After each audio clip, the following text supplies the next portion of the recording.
Assalamualaikum warahmatullahi wabarakatuh. Bismillahirrahmanirrahim. Alhamdulillahirabbil alamin wassalatu wassalamu ala asyrofil mursalin sayyidina Maulana Muhammadin wa ala alihi washabihi ajmain. Amma ba'du. Yang kita hormati bersama guru kita bersama Kiai Haji Abdul Wahab Maimun, semua keluarga besar Mbah Maimun, Gus Yofur, Neng Nadia, semuanya kita hormati, dari Pertamina semuanya, wonten Mas Ari, wonten Mas Solikin, Mas Latif, semuanya saya hormati.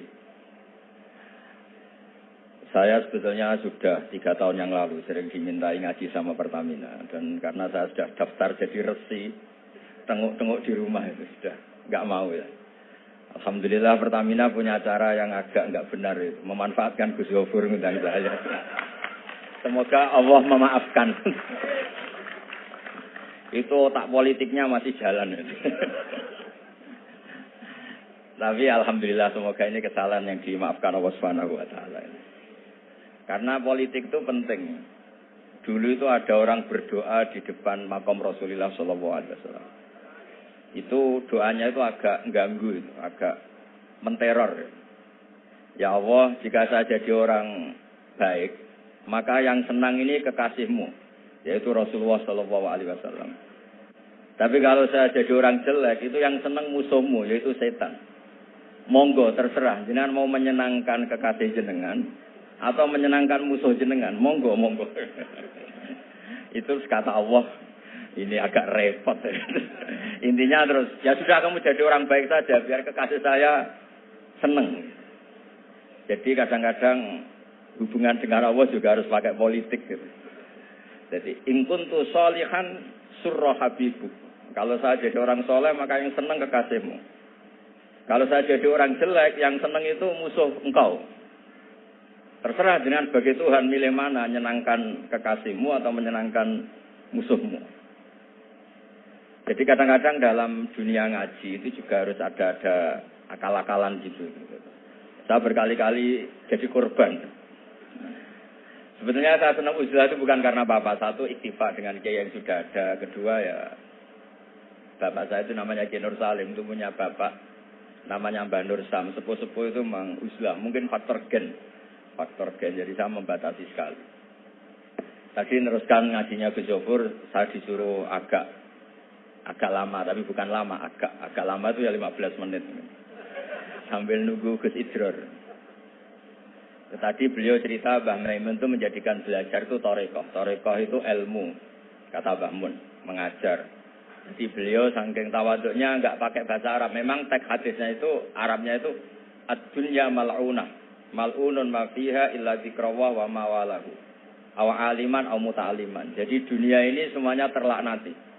Kecuali yang terkait ingat Allah, ingat belajar, ingat ilmu. Saya sering, karena saya ini termasuk peneliti, saya bikin analogi. Ada rumah itu lengkap. Ada kamar mandinya, ada kamar tidurnya, ada makanannya.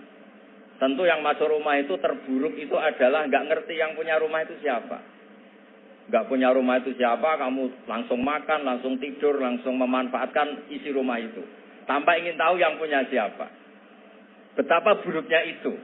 Nah, kira-kira seperti itulah pengajaran kita di pesantren. Pertama yang harus kamu ngerti itu ma'rifatullah. Kamu tahu yang punya dunia ini siapa. Kok tahu-tahu kamu pakai minyaknya kamu bor Pak Ari, terus dijual, terus menghidupi sekian banyak orang, itu milik siapa? Itu tidak milik direkturnya, milik Allah Subhanahu wa taala. Jadi memang ngerti itu nomor 1. Jadi ya sama, kamu mau sowan sini itu harus matur Mbah Ubab sebagai putra Mbah Mun tertua, matur Mbah Ghafur. Kalau ngundang saya ya harus lewat Gus Yofur. Jadi pokoknya harus ngerti dulu. Intinya itu harus ngerti dulu. Itu ada orang Gus biasa dimarahi istrinya tuh senengnya sama saya bukan main. Karena saya sering cerita ilmu itu penting. Yang bikin orang nggak kaget tuh ilmu. Kamu tahu kan istri kamu pantangannya itu kamu pulang nggak bawa uang, udah gitu punya cerita di luar kamu tuh nggak macem-macem. Ya Gus tahu. Setelah pulang betul-betul tidak bawa uang, ada kabar kamu macam-macam. Istri kamu marah, tidak marah. Setelah marah betul, Anda harus bangga. Karena itu sesuai teori ilmu Anda. Kan? Makanya setiap dimarahi istri itu, dia bilang, ternyata ilmu saya akurat. ilmu saya benar gitu. Jadi ilmu itu penting supaya kalau kita ngalami apa-apa itu tidak kaget. Di mana-mana atasan itu ya marahi bawahan. Bawahan itu takut sama atasan. Suatu saat kamu dimarahi Pak Ari, ya berarti sodako ilmu saya memang akurat. Karena ada ilmu yang mengajarkan bawahan marah sama atasan. Ya sudah, anggap saja itu sesuai teori. Jadi enak lah, anut ilmu itu enak. Tadi kalau Gus Zofur cerita dulu di Madrasah Sarang sampai di Al-Azhar, itu takutnya Kiai itu kalau diancam santri itu goyong. Memang ketika saya ngaji sama Mas saya Sarang termasuk sama Mbak Ubab itu masyhur itu. Kalau ada orang nggak naik kelas, itu Kiainya diancam saya naik atau kembali ke terminal. Itu Kiai biasanya takut. Itu cerita terkenal. Ternyata di Al-Azhar sama. Tadi ada anak Thailand nggak hafal 8 juz, bawa tiket gitu. Saya pulang ke Thailand tidak jadi orang, Pak dosen yang dosa. Lulus. Nah itu di cerita-cerita yang diceritakan Said Muhammad termasuk di Abu Abdul Farad juga gitu. Ada orang tuh dosanya banyak sekali, kesalahannya banyak sekali. Sampai diceritakan itu kesalahannya digelar itu tis'atan wa tis'ina sijillan. Kullu sijillin madul basar. Jadi dokumen kesalahannya itu 99 box kotak, per kotak itu sepanjang mata melihat. Sampai orang ini putus asa karena pasti masuk neraka. Tapi kata Allah, kamu tenang saja. Dan Allah itu sangat, ya kalau boleh dibahasakan itu sangat fair. Sampai Allah tanya, Azolamat kakatabati, apa para penulisnya itu dolim sama kamu? Sehingga sentimen, kalau kamu jelek ditulis, kalau baik gak ditulis. Tidak, Gusti, memang tak salah betul. Jadi di antara pertanyaannya Allah itu Azolamat kakatabati. Akhirnya terus sampai itu nyata salah, terus kata Allah, la zulma alaikal yaum. Kamu tenang saja, kamu punya satu kebaikan. Terus Allah mengeluarkan satu kotak kecil. Terus kata orang itu, sudah Gusti, gak usah, gak penting. Masa 99 box dilawan kotak kecil. Tapi di situ isinya itu kalimat la ilaha illallah Muhammadur Rasulullah. Ketika malaikat disuruh nimbang sama, coba timbang kesalahan yang sebanyak itu dengan hadil kalimat. Fato sat as-sijillat. Ternyata yang menang itu kalimat la ilaha illallah, yang ini salah. Enggak dia diabaikan. Itu terus kata hadis terakhir, fala yaskulu ma'asmillahi ta'ala sayun. Dibanding kalimat ini semuanya itu enggak ada artinya. Karena kira-kira logikanya gini, malaikat bisa diteror sama Allah. Kamu berani ngabaikan nama saya. Jadi kalau saya dipanggil orang 1000, terus satu Gus Zofur, itu milik Gus Zofur. Kamu berani mengabaikan putra Mbah Maimun, kan saya tidak berani. Jadi kira-kira gitu. Malaikat ditanya sama Allah, kamu berani mengabaikan kalimat la ilaha illallah? Ya tidak berani, Gus. Ya sudah, menangkan. Jadi intinya itu penting sekali kalimat-kalimat thayyibah la ilaha illallah Muhammadur Rasulullah. Sujud tadi yang diajarkan Gus Zofur. Apalagi tahajud, terus dilihat anak, karena seneng sekali. Ternyata bapak saya ahli tahajud. Kalau nggak dilihat ya diceritakan Gus bagian. Tapi apapun itu supaya analogi agama itu dimulai diantaranya selain Quran, hadis, ijma itu kias. Kias itu analogi. Ya kayak tadi, kamu masuk rumah, di situ semuanya lengkap, fasilitas lengkap. Kamu pakai aja tanpa terlintas tahu yang punya itu siapa, yang mengizinkan itu siapa. Betapa buruknya. Sama betapa buruknya kita nikmati alam raya ini kemudian tidak tahu yang punya siapa. Nah, mengerti itu disebut ma'rifatullah. Jika orang yang tidak ngerti itu termasuk dalam riwayat tadi, ad-dunya mal'unatun mal'unun ma fiha illa zikrullah wa mawalahu aw aliman aw muta'aliman. Gene niku ngoten mawon nak kata-kata sing bingung mboten kula tok, jenengan luwih bingung. Mergo napa nggih?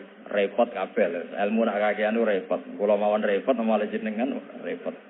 Soale tak janjeni swarga ngoten mawon kersane seneng. Mau jare Gus Zofur ngoten. Ada Semarang rene numpak bis mbuh hadis man salah katorikon ya utami sufi ilman sahalallahu lahu tarikon apa ilal jannah. Jadi pokoke ngaji teng adat pesantren wis pokoke sing seneng mboten ngancam-ngancam wis. Wong ni wasiate bapak kula. Bapak kula sering cerita, wong ning omah diamuk bojone utange akeh, ning tempat ngaji diancam neraka. Dadi ning omah diancam ning tempat ngaji. Jadi minjana mila jahanam. Kata bapak saya, pokoke ngaji ku sing seneng. Alhamdulillah, guru saya juga guru bapak saya, Mbah Maimun tuh kalau ngaji ya guyon itu. Sampai pernah beliau cerita, Aku tahu disalahno wong, ngaji kok guyon terus. Dewe bangun lucu. Mergo aku wis iso maca, cara rapati iso ya ora iso guyon, mergo wis meruntus roh kitab itu. Kok pikir terkipe piye wis meruntus. Ora kober apa? Guyon. Supir nampun ahli kan santai mawon guyon, nak latihan kan tegar. Jadi kadang-kadang guyon itu buktinya alime, orang tertentu tapi tentu yang sekali berbahmun, yang sekali berorang-orang. Gimana mawon kalau kepengen kepoe jenengan ngerti lah kenapa yang tidak malun, yang tidak terlaknati itu orang yang ngerti. Karena kamu masuk Pertamina harus tahu direkturnya siapa, prosedurnya kayak apa, masuk rumah juga gitu, nyupir juga gitu. Pertama yang harus tahu ini remnya kayak apa, semuanya harus tahu. Dan tentu di alam raya ini yang penting adalah tahu. Makanya Imam Bukhari ketika cerita babu fadilatil ilm, terus beliau mendalil qala ta'ala fa'lam annahu la ilaha illallah fabada'a bil ilmi. Kata beliau, kalimat yang menyelamatkan dunia akhirat itu la ilaha illallah Muhammad Rasulullah. Hanya kata ilmu yang bisa mendahului kalimat itu, yaitu fa'lam annahu la ilaha illallah. Jadi kalimat yang sesakral itu enggak ada kata yang mendahului kalimat itu kecuali kata ilmu, yaitu fa'lam. Kata Imam Bukhari fabada'a bil ilmi. Nggih, matur nuwun Mas Ari, matur nuwun sanget. Assalamualaikum warahmatullahi wabarakatuh.